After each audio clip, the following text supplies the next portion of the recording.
Hello to you again. White has set the challenge here to deliver checkmate in 2 moves. Now, there's a bit more to it than just that. It also has an interesting motif here in the sense that there's a double Tutzwang. What do I mean by a double Tutzwang? Well, even before you get to the stage where you decide on the key move, and once you find the key move, it puts black in Tutzwang, meaning to say he's compelled to move. If he could forego moving, there would be no checkmate for white on the second move. But if it were black to move here first, black is already in Tutzwang in the position at which we are looking right now. Black could only save himself here if he didn't have to move. If he has to move first, it'd be mated by white's very next move. Now, this sort of study is what's known as set play. You have a look at the play that can be done by your opponent first, and on that basis you try and determine how you should approach it with your key move and the subsequent moves thereafter. What we're going to do is we're going to have a look at the set play, and then we're going to try and determine what is the correct key move in order to maintain that sort of overall strategy. But what I would say is that every white move on white's second move will prove to be different after the key move and the reply than it is in the set play, quite different. Let's just have a look at what I mean by all of this. We'll take this position from left to right. So we're moving the knight. So what happens here? How do we deal with this? Well, if you notice, the knight has moved away from protecting this bishop. So all that white needs to do here is to play that checkmate. That's the theme for all of these moves. Black commits himself to playing a move and loses. Should he go here, observe he's abandoned his protection of c2. So white plays like that. And that is checkmate. It's very simple, isn't it? The next move, well, this pawn cannot move. The king has no flight square and cannot capture anything. This bishop can't move because it is pinned. So what about the knight? Now, no matter where this knight moves, it's pretty logical for it to take the rook. So how do we deal with that? Well, do you notice that with the knight moving away, it's abandoned protection of the square. So all that white needs to do then is to go in there, and that is checkmate.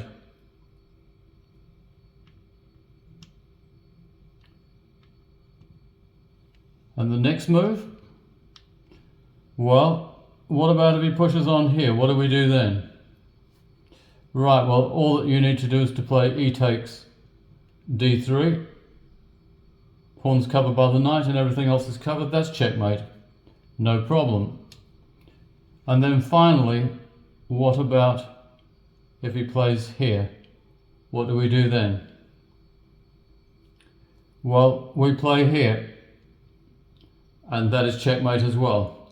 So that's all of the set play. So on the basis of all of those moves, what I would say is we want to keep all black's pieces in exactly the same position, except for the king.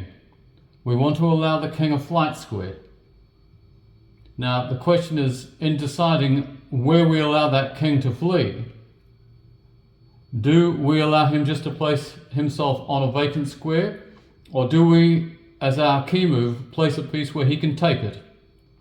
It might pay you to take a still of this and set it up on your own board and try and solve it.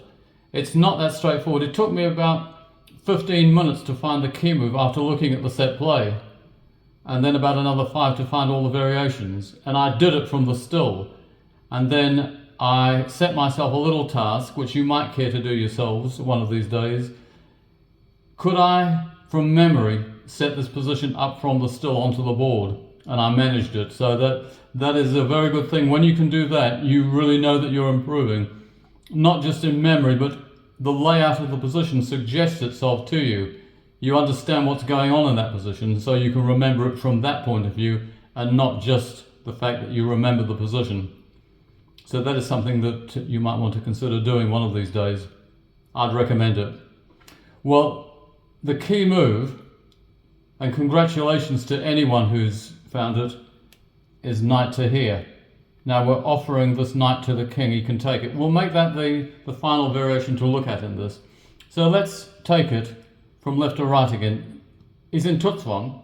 If he doesn't have to move, he'd be safe. But he does have to move, and he's going to be checkmated by white no matter what he does. So what do we do here? Well, here, this is different. Do you remember in the set play, we took the bishop? But now, of course, he could take the knight. So what we do here is we take continuing advantage of the fact that this bishop is still pinned, and that's checkmate. So no problem with that one. What about where he moves the bishop to here? You recall we took this pawn in the set play. Well, here we whip the bishop off because we want to cover our knight here on the other side of the king, which it admirably does, and we no longer need our queen in this vicinity to cover c3 because the knight is doing that job, and that is checkmate. As I was saying, white's moves are different in the actual solution as compared to the set play, as can be seen already. So again, this pawn cannot move. We'll keep the king to last, pinned. Let's take the rook again with this knight. How does white's play run here then after that? What do we do? Well, if you notice here,